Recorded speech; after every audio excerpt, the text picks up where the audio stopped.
The King's Weaver, Chapter 7. Friends. Torovan. When I make it back to my study, I slump into the leather-backed chair behind the carved oak desk.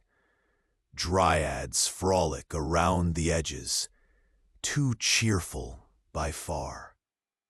There's a knock at the door. "Enter," I say, without looking up. Only one person would dare to knock with that alacrity. Lord Thaddeus Valtaire steps inside, offering me his usual thin smile as he writes the feather on his hat. That damned hat.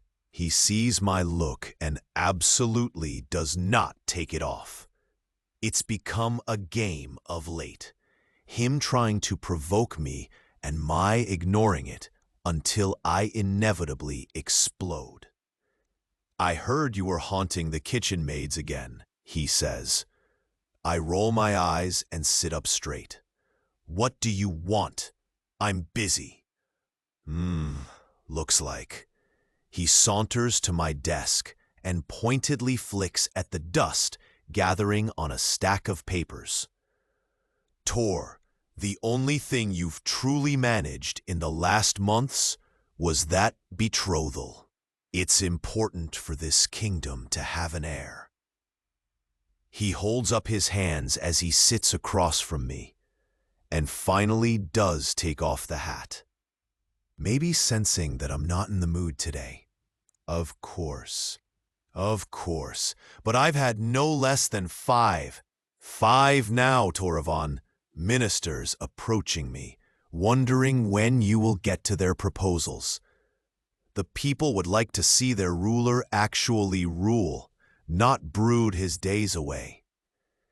I lean forward, my chair creaking. So what am I supposed to do?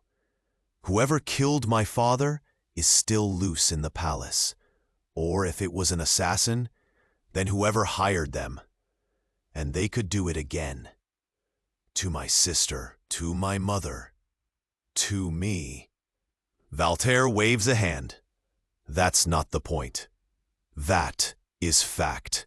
But whatever this is you're doing isn't working. And you do have your wife coming in a few months. Do you want her to get a ghost of a man when she comes here at first harvest? Tor, will you even have a kingdom by then if you don't actually do your duty as the king? He's sounding in this moment like his father, and if I tell him that, he'll storm out of here. So I shuffle the dusty piles on my desk. So many papers stamped with seals in the red wax of urgent. I went to the court mage demonstrations, as you suggested, and look how that turned out. He takes a long breath, and I know I'm pushing him too far. An argument we've had so often, it has its own road. Valtaire drums his fingers on the arms of his chair as he studies me, and I know I see worry in his eyes, but I can't acknowledge it. I can't look at what he sees in me that's concerning him. I can't fall apart. So I scowl, and he frowns back.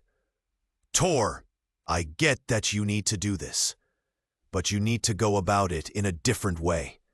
This is getting nowhere, and your latest obsession with..."